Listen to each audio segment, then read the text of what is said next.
Yeah.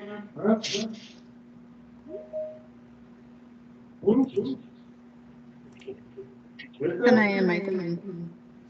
Yes. Okay, you can begin. All right. Good afternoon, class. My name is Shakana Dominique. My team members are Shania Riemann and Naomi Nakan. And this afternoon, we'll be presenting on Chapter 6 of the DAFT textbook, Integrity and Moral Purpose. Next slide, please.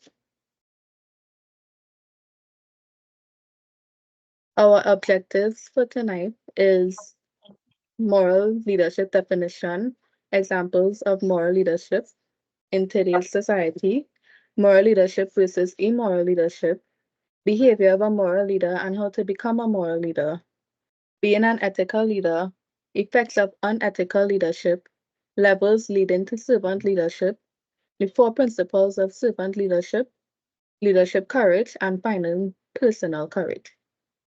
Next slide, please.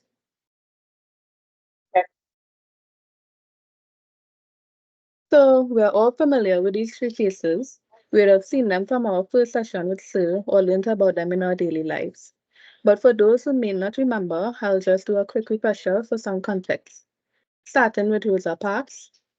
Rosa Parks is the African-American activist that helped initiate the civil rights movement in the United States when she refused to give up her seat to a white man on a Montgomery bus in 1995. Her actions inspired the leaders of the local Black community to organize the Montgomery bus boycott. It was led by Reverend Dr. Martin Luther King Jr., who was young at the time. The boycott lasted more than a year, during which Parks not only coincidentally lost her job, but it also ended when the US Supreme Court ruled that bus segregation was unconstitutional. Over the next half century, Parks became a nationally recognized symbol of dignity and strength in the struggle to end entrenched racial segregation. Mr. Nelson Mandela.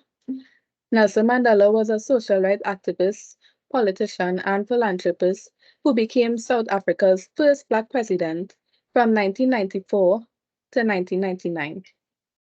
After becoming involved in the anti-apartheid movement in his 20s, Mandela joined the African National Congress in 1942. For 20 years, he directed a campaign of peaceful, non-violent defiance against the South African government and its racial policies. Beginning in 1962, Mandela has spent 27 years in prison for political offenses. In 1993, Mandela and South African President F.W. de Klerk were jointly awarded the Nobel Prize for their efforts to dismantle the country's apartheid system. For generations to come, Mandela will be a source of inspiration to civil rights activists worldwide. On to Malala Yousafzai. The Pakistani activist, while as a teenager, she spoke out publicly against the prohibition on the education of girls that was imposed by the Tehrik-e-Taliban, sometimes called the Pakistani Taliban. She gained global attention when she survived an assassination attempt at age 15. In 2014, Yousafzai and Kailash Satyarthi were jointly awarded the Nobel Prize for Peace in recognition of their efforts on behalf of children's rights. But what these 3 extraordinary individuals all have in common is they all fought against oppression, stood up for justice, and left an indelible mark on history. Their shared commitment to equality and human rights unites them even across different continents and eras. And even though they were activists, they served as moral leaders by embodying values, advocating for change, and inspiring others to join their cause. Next slide, please. So based on the information we just gathered, we learned that moral leadership can be defined as leadership that is based on ethics and values. Next slide, please. Now that we have the definition of moral leadership out of the way, we can now move on to some examples of moral leadership in today's society. We have an example of moral leadership in society. I chose to do one of our country of Trinidad and Tobago, and we also have an example on the workplace. Dr. Wayne Kublal Singh has worn many hats. He was a university professor, writer, and activist, and has worked tirelessly to promote authentic economic development.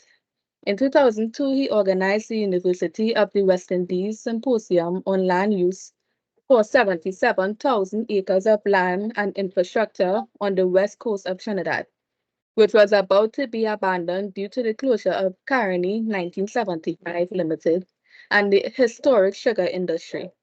From 2006 to 2008, he worked with communities at Chatham and the Southwest Peninsula to prevent the state from allowing the Alcoa aluminum smelter at Chatham.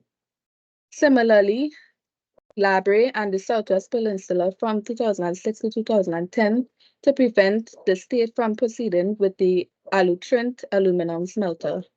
But what he was most famous for was his 200-day strike when he learned a major highway was going to be built between Tebe and Mondesi. Despite the promises made by the new government and incoming administration at the time not to proceed with construction, Dr. Kubal Singh described the situation as the most terrible and wicked thing he has ever done to himself.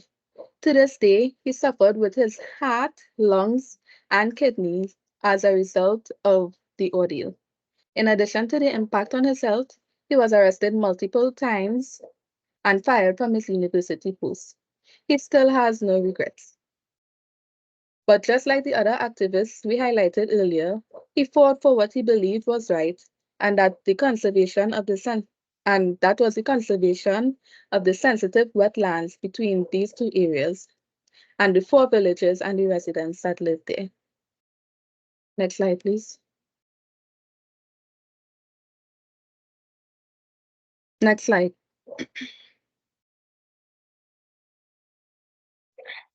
Moral leadership in the workplace. Moral leadership in the workplace is a crucial aspect that goes beyond formal authority. Unlike mere positional power, moral authority must be earned through actions, values, and ethical behavior. An example of moral leadership in the workplace is avoiding bias. Moral leadership steers clear of favoritism and bias. A moral leader rises above their own limiting beliefs and treats all their team members equally, irrespective of race, religion, or gender. They also hold themselves and their employees to the same ethical standards. Moral leaders take a stand against ethical violations and promote a culture of unity and inclusion at work. In a reshaped world, formal authority alone is less potent. Moral authority is essential for building trust, inspiring colleagues, and creating meaning. It also helps business performance. Researchers on moral leadership report highlights that moral leadership is in high demand but short supply. Managers who demonstrate higher levels of moral leadership have stronger connection with their employees and contribute to better businesses performance. Next slide, please.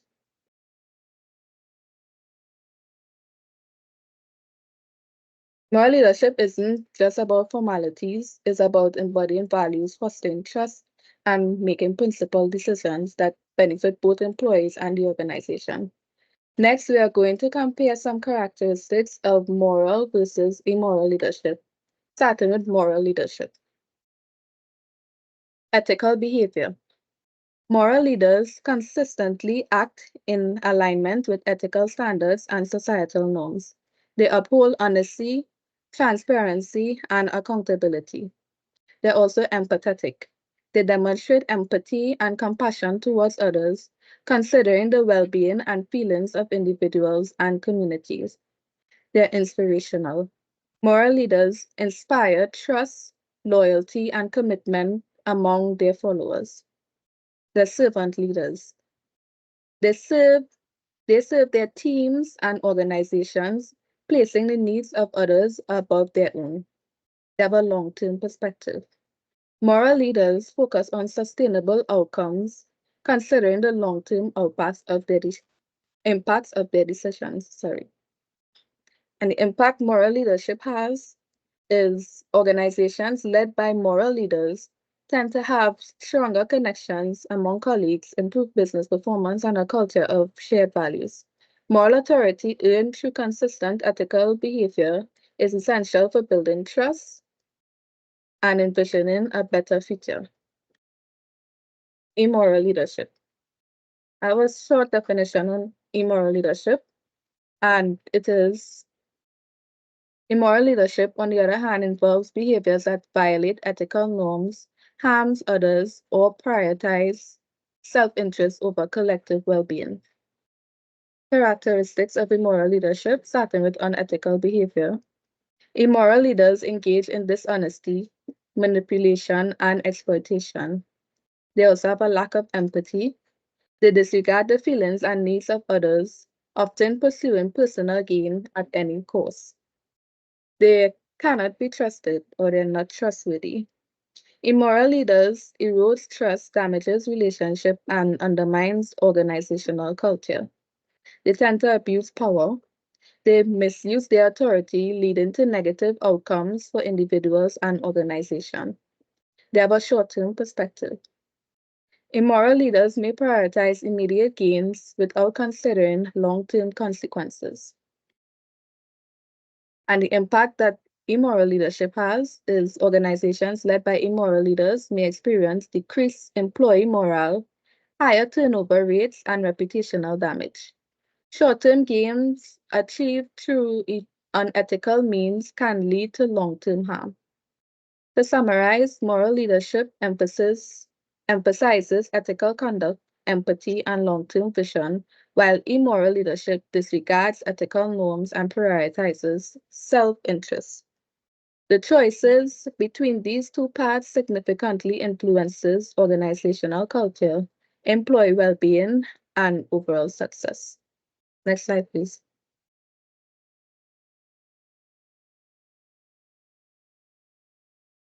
So we have some steps on becoming a moral leader.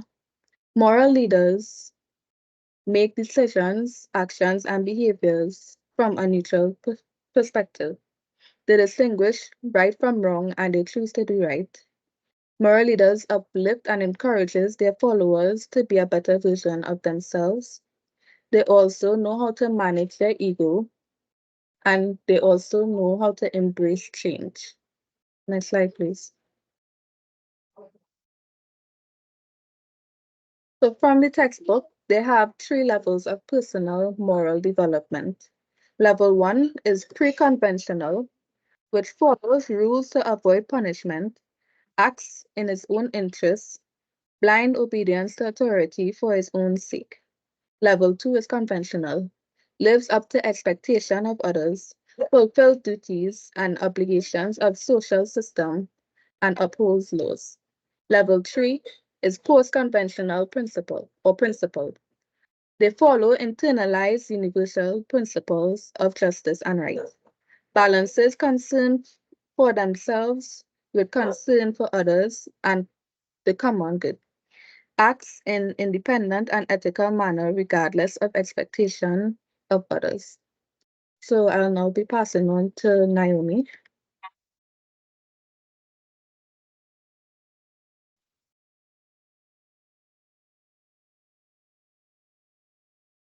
Hello everyone, my name is Naomi Lakan and I will be talking to you all about being an ethical leader. So firstly, let's define a leader.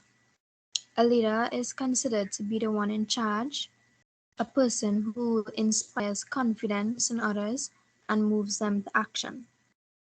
People look up to leaders, which is why they must present themselves in a fair and respectable manner. There are many kinds of leaders. But here, let's look at what it means to be an ethical leader. People might think that being an ethical leader means to just differentiate between right and wrong, which is true, but there's way more to it. So these are just a few qualities that an ethical leader must possess. Firstly, responsibility. Ethical leaders take responsibility for their actions and the consequences of those actions.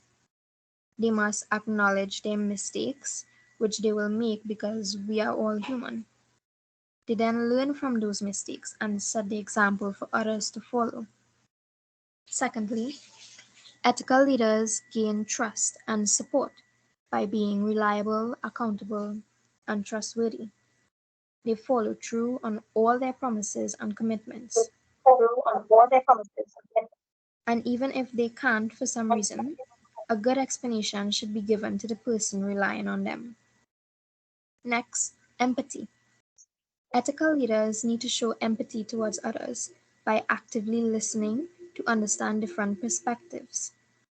There would be cases where people would have different views on subjects, and as a leader, you need to show that you are taking into consideration their thoughts and be aware of the impact of your decisions on everyone involved. Lastly, respect. Ethical leaders treat all individuals with dignity and respect, regardless of their background.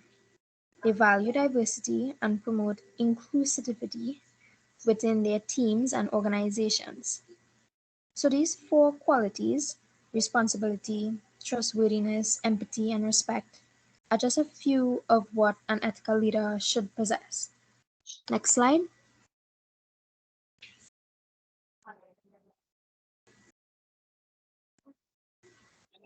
So, having looked at what it means to be an ethical leader, let's now look at what can result from the opposite, which is unethical leadership. Leaders have a kind of power that signals what matters through their behavior.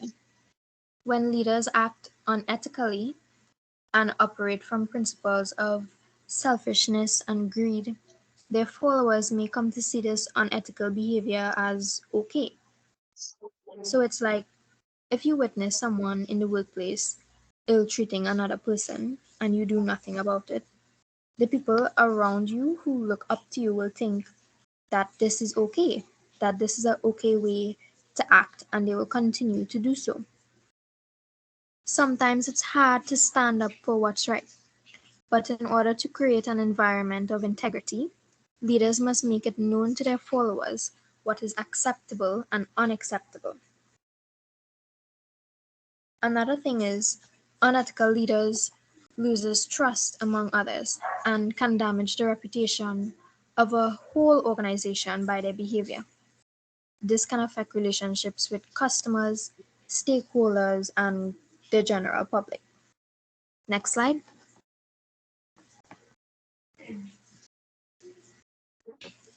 So here let's briefly look at a table from the textbook comparing unethical leader versus ethical leader. So an unethical leader is arrogant and self-serving, as they rarely ever take others into consideration. They excessively promote self-interest, practice deception, breaches agreements, deals unfairly with others, shift blame to others, and many more. Whereas an ethical leader possesses humility, maintains concern for the greater good, is honest and straightforward, fulfills commitments, strives for fairness, takes responsibility, all of which we talked about. These are the qualities of an ethical leader compared to an unethical leader. And now we'll move on to servant leadership.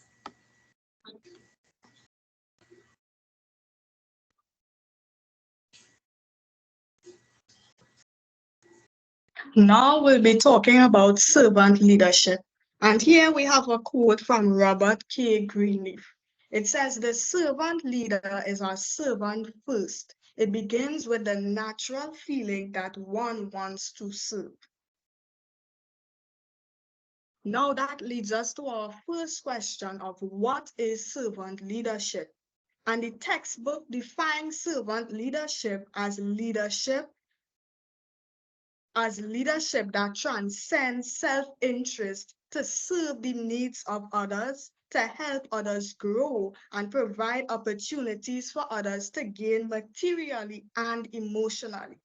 The servant leadership model was coined by Robert K. Greenleaf, the author of the quote that we just wrote. And the essence of this theory is that leaders encourage their followers to become leaders themselves or to reach their potential. It focuses on the growth and development of its followers rather than its control over followers. The basis of servant leadership or servant leadership at its core is serving others. Servant leaders concern themselves with ways they can help elevate their followers and ways they can mold them into being what they are capable of being, instead of solely focusing on ways in which they can propel their careers or their organization. And this is a stark contrast to traditional leadership styles. And to better understand servant leadership, let's look at it in comparison to the other leadership styles. Here we have a diagram of the continuum of leadership style, and it shows the stages in which the control is shifted from the leader to the follower. And when you look at the bottom, you will see an arrow indicating the control center. So in stage 1, we have the authoritarian leader. And this is where the top-down control takes place. This is where the leader has full control, where the subordinates are controlled by the leader. The leader makes all the decisions, they set all the strategies and goals, as well as methods and rewards for attaining them. And the authoritarian leader produces obedient subordinates. And why is this? Because when the leader gives an instruction, the subordinates do it. They don't ask questions, no questions asked, they get it done. Once the leader gives the instruction to the subordinates, they do it. And that is what we mean by top-down control. The control comes from the top and it goes down to the subordinates where they have to do what the leader says. And here the subordinates don't have any kind of control or any leeway for creativity. And as we go on to stage 2 with the participative leader, this is where the followers are involved in the decision-making process, but the ultimate decision is still made by the leader. So the leaders have increased the participation of the followers through employee suggestion programs, participation groups, and quality circles. And the participative leader births team players, in which here in this stage, the employees are able to share their ideas and share their concerns and be creative. They have that environment where they can be creative and they can come together to get the work done. Now, as we move on to stage 3, we can see the control is being shifted a little bit, well, not a little bit, a lot, from the leader, from being centered on the leader more towards the follower and the stewardship leader at stage 3. And this is where the pivotal or the key shift in the control of the leader is taking place. Followers here are empowered to make decisions and they have control over how they wish to do their job. They have control over some of these decisions that they make. And the stewardship is the belief that leaders are deeply accountable to others as well as to the organization without trying to control others, define meaning and purpose for others, or taking care of others. So at this stage, stage 3, empowerment with the stewardship leader, they essentially give the employees or provide all the information, all the materials that the employees would need to do their job. And this builds self-responsible employees. And this is because they are allowed to have that leeway. They are allowed to have that flexibility in how they do their work. Because, you know, the leader would be like, once I get in my work done at the end of the day, Wednesday, he's fine, right? So he gives them that control over how they wish to do their work. Once it is in alignment with what he wants, they can go about doing it at which way they want. Because we know that everyone may not have the same learning style or the same work ethic. And this here gives the employees the flexibility to choose what they want. And here the leader trusts the employees to get the work done. And this is why they have so much control, because there's trust, the leaders trust and know that their employees will get the work done. And at stage 4, we have the servant leader, and this is where the control totally shifts from the leader to the follower. And the servant leader is a step up from the stewardship leader, where the stewardship leader would provide the information and provide the tools that the employees may need. The servant leader goes a step more, and they take care of others.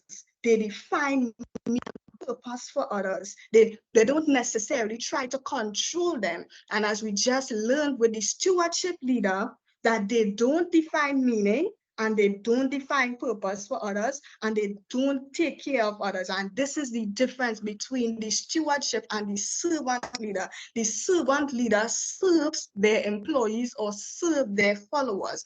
So that in the case where a follower might have a problem, yes, they have all the information that is needed, but this is where they can be able to come to their leader and say, I'm having some trouble with this, and the leader would be able to actively listen to the follower concern and help them to come to a solution. Whereas in the stewardship leader, the employee, it would be on him to be able to come up with a solution for his problem. And this is where we say that the servant leader stage 4 deals with service. It serves the followers, they serve the employees, and this births whole employees.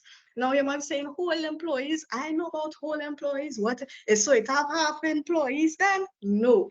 When you say whole employees, what they're talking about is that the servant leader is able to nourish and is able to propel its employee both professionally and personally. So the servant leader doesn't just care about their work in the workplace, but they also care about them as an individual, and they help them to build their character both in the workplace and both emotionally, both personally, both professionally as well. Next, we have characteristics of servant leadership. Now, when you think about servant leadership, I want to know what are some characteristics that immediately come to mind? What are some characteristics or traits that you think a servant leader will or should possess? I want to hear your thoughts on this.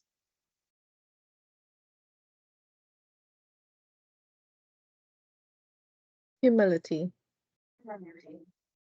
Yes. Can I get someone else to? Don't be shy. There's no wrong answer. We're here to learn.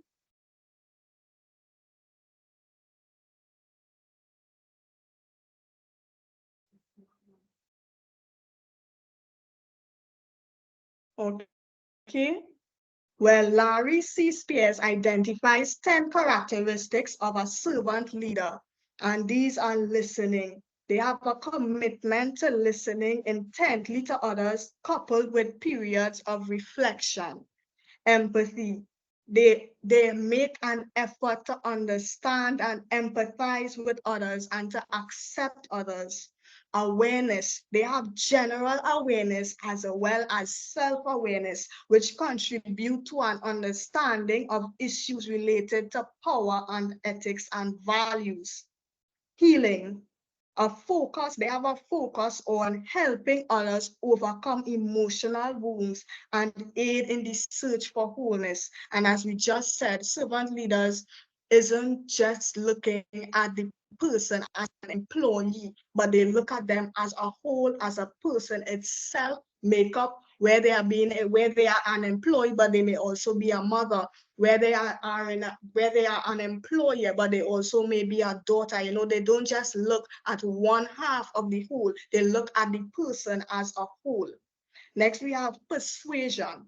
In contrast to the authoritarian leadership, a reliance on convincing others based on the merit of arguments rather than coercion or manipulation.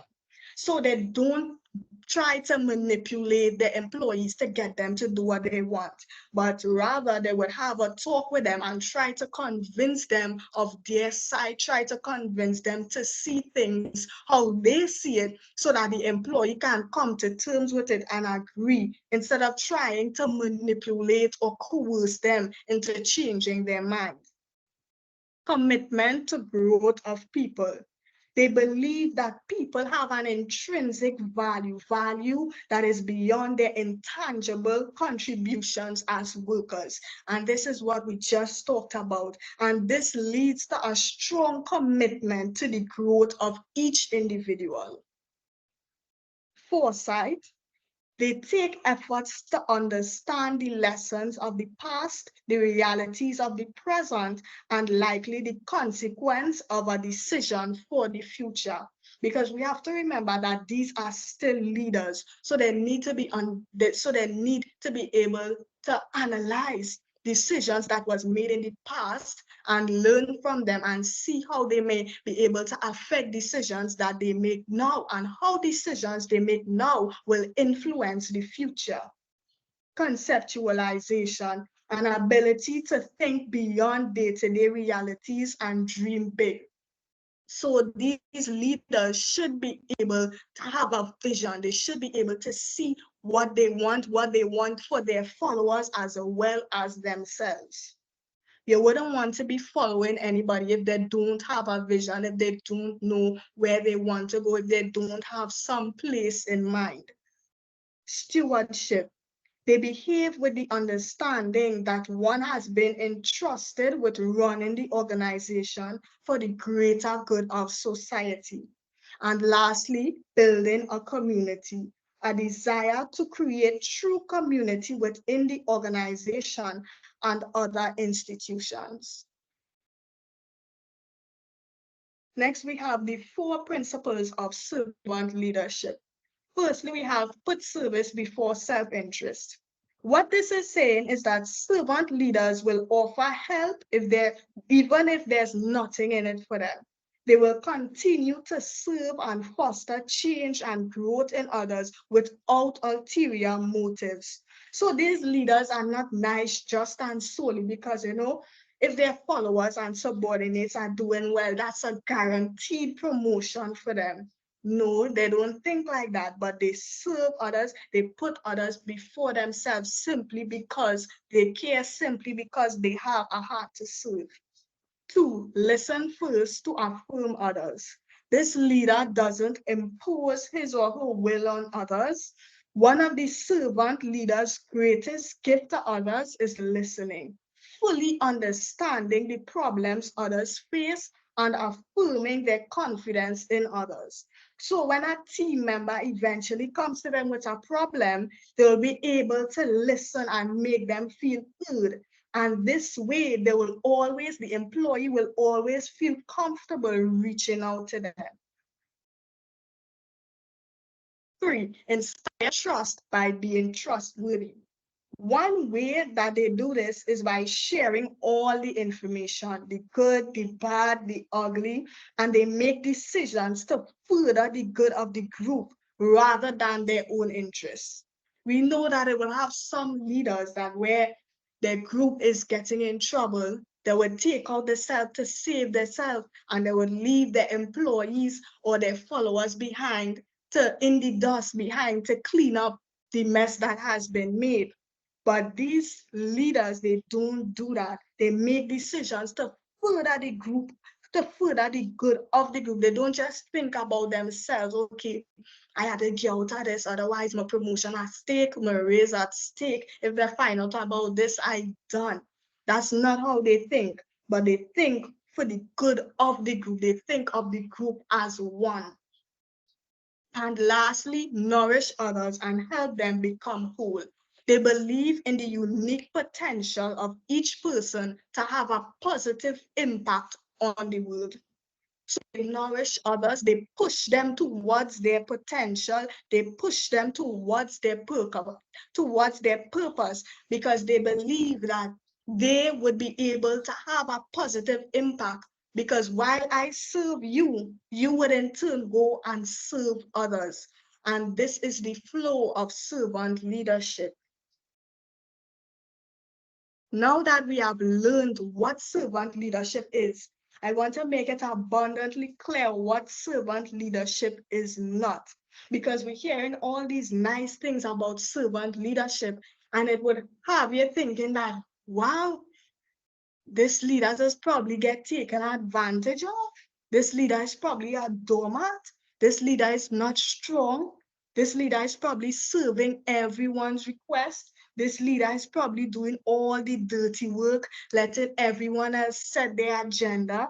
There is not a strong leader. This leader does let everybody walk over them, does let others take advantage of them.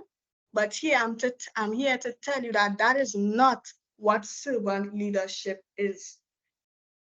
Servant leadership, we need to understand that servant leaders are also leaders. They are still in that place of authority. So they would not allow anyone to walk over them. They would not allow anyone to take advantage of them. I know from our earlier business classes, we would have learned the characteristics of a good leader. And we need to remember that the servant leadership will also will also possess some of these characteristics. They will also be flexible. They will also be resilient. They will also be humble. They will also be firm. They will also be strong. They will also have vision. They will also delegate. They will also have decision making. They will also be decision makers. They will also have problem solving skills. They will also have a fair attitude. So no, servant leaders will not let everyone set their agenda. They will not be doing all the dirty work. Although they serve others, that does not mean that all the employees, all their followers would come for the servant leader to do everything for them. That is not how it works. The servant leader, yes, they would help them along to do what they do, but the employees and the followers cannot just come and palm off all their work onto the servant leader, so to speak. Now we have some historical examples of servant leadership. And firstly, we have Mother Teresa. And Mother Teresa focused on identifying and meeting the needs of others and offered physical as well as emotional and spiritual support.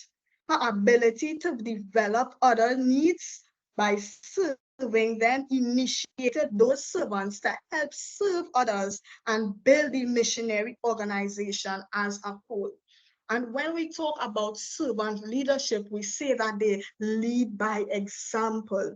And this is what we mean. Mother Teresa, she was able to help. She helped the poor. She served the poor. She served people. And these same persons that she served, they came and they took that example that she showed, and they came back to help serve others. And this is what they mean by lead by example. And also from this situation, you can see that servant leaders have loyal followers. Next, we have Sergeant Richard Kirkland.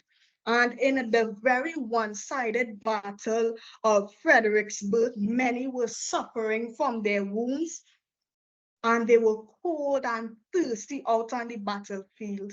During the night, both sides were subjected to listen to the cries of the injured.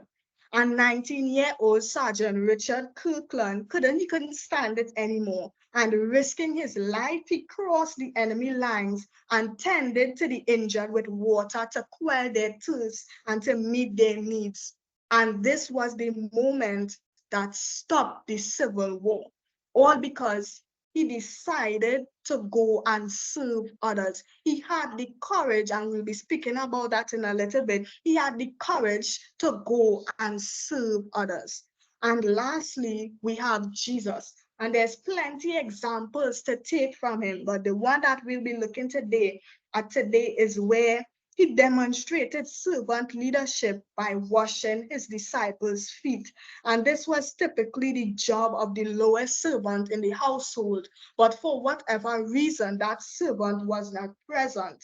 Now, even though he was the leader, even though he was God in human form, he humbled himself and he lowered himself to serve his disciples. And this act of service showed his humility and his love for his disciples. Now that we have seen some historical examples of servant leadership, I hope that you still don't think servant leaders allow people to walk over them. Just anytime that thought comes to mind, ask yourself, did Mother Teresa allow anyone to walk over her? Did Sir Richard Kirkland allow anyone to take advantage of him? Was Jesus treated like a doormat? Now that we have seen some historical examples, I want to bring us up to speed on some examples of servant leadership today. And firstly, we have Tim Cook, the CEO of Apple, and he has shown servant leadership by leading with humility, integrity, and empathy. He focuses on building strong relationships with employees, customers, and stakeholders, and he prioritizes ethical and socially responsible business practices. Next, we have Indra Nooyi, former CEO of PepsiCo. She demonstrated servant leadership by advocating for diversity and inclusion within the company. She believed in creating a positive and inclusive work environment where employees felt valued, respected, and empowered to reach their full potential. And lastly, we have Howard Behar.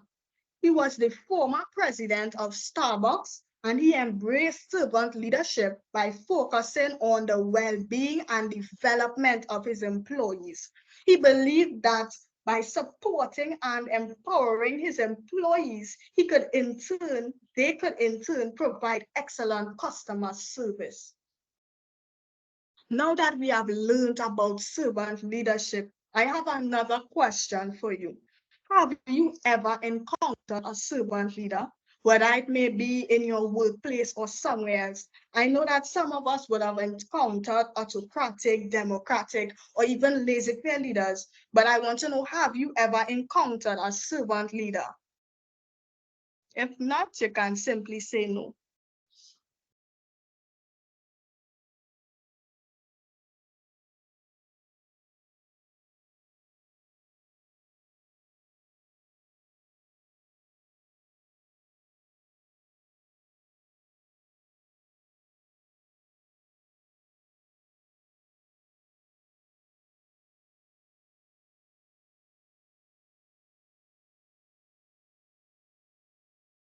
Okay, well, I guess that's a no. Now I would like to pass on to Naomi for personal courage.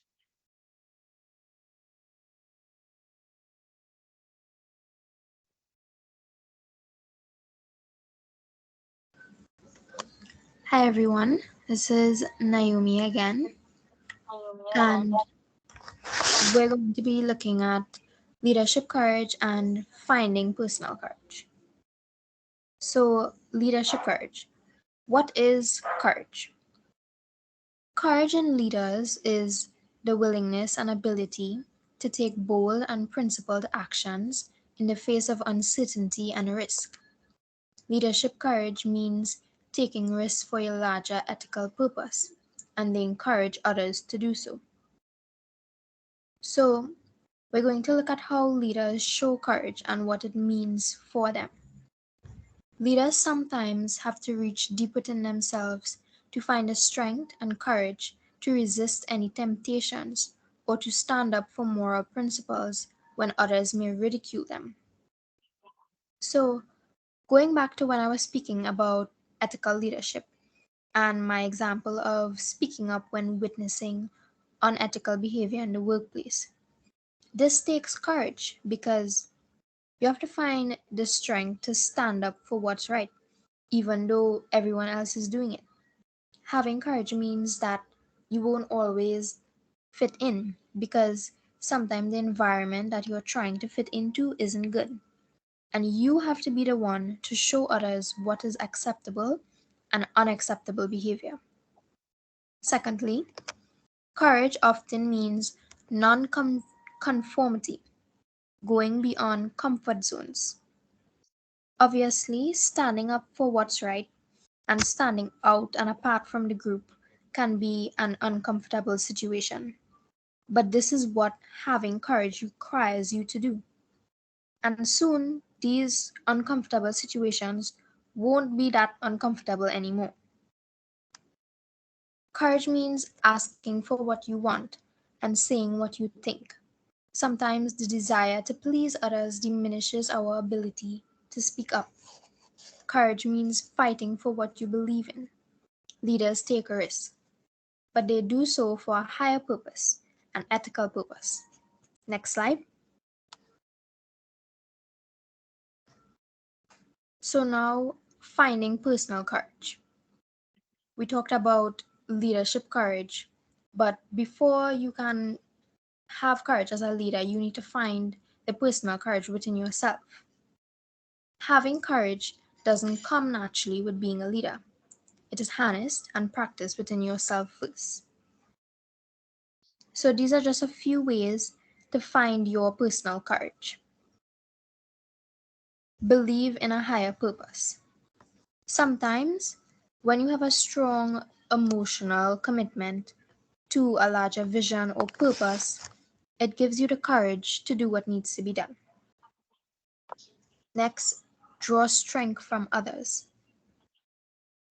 Having support from others, friends and family, can be a good source of courage.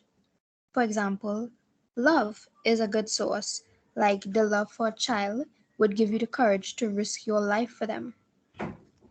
Next point, welcome failure. You can't always expect success to come without any difficulties or problems or bumps along the road.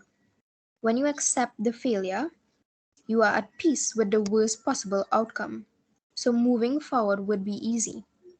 Failure also leads to success when you learn from your past mistakes. Next, harness frustration and anger. Sometimes when you are angry, you forget about the fear of embarrassment, and you can channel that anger towards dealing with the difficult situations you may be in and moving courageously towards success. Lastly, take risk. Courage involves taking lots of risk continuously, whether it be speaking up and standing apart from the group or starting a new business venture. You can practice risk taking, however, by taking small, harmless risks in your day to day life and gradually move up to a little more riskier risk. This way, you can ease yourself into it and it won't be as scary to you. So, these are just some ways that you can find your personal courage. Next slide.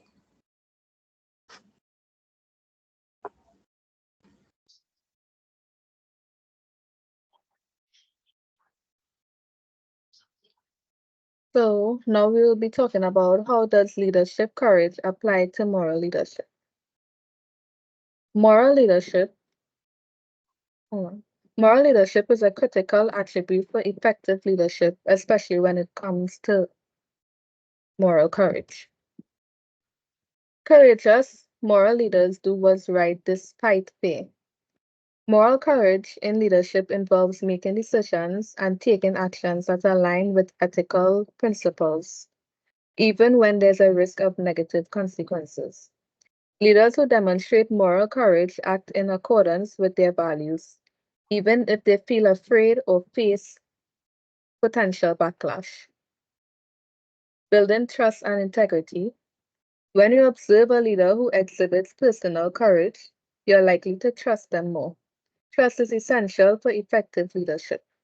Moral courage enables leaders to live with integrity, uphold loyalty to their subordinates, and issues directives based on values and honesty. We have 5 steps on developing moral courage. Number 1, be clear about your vision and values. Number 2, script in advance what you want to say. Or in other words, be prepared for the things that you're about to say. Number 3, anticipate disagreement and be willing to entertain new ideas. Number 4, admit when a mistake is made and learn from them. Number 5, remember that courage is a learned skill and anyone can cultivate it. The impact of lack of moral courage. Principal cause of unethical conduct. When individuals lack moral courage, unethical behavior can thrive. Not opposing unethical actions is often interpreted as tactic support, making it more likely that such behavior will persist. Failure to oppose unethical conduct sets as a precedent. Other officials may follow suit, precipitating a culture of wrongdoing. Attributes of moral courage. Number 1, true presence, being authentically present and engaged. Number 2, moral integrity, upholding moral principles consistently. Number 3, responsibility, taking ownership of ethical choices. Number 4, honesty, being truthful even in challenging situations. Number 5, advocacy, standing up for what is right. Number 6, commitment and perseverance, staying resolute in the face of adversity. Number 7, personal risk, willing to endure danger for ethical reasons. To conclude, moral courage empowers leaders to make principled choices, stand up for what is right, and inspire trust among their teams and followers. It's an essential quality for effective moral leadership. And I will now be handing over to Shania.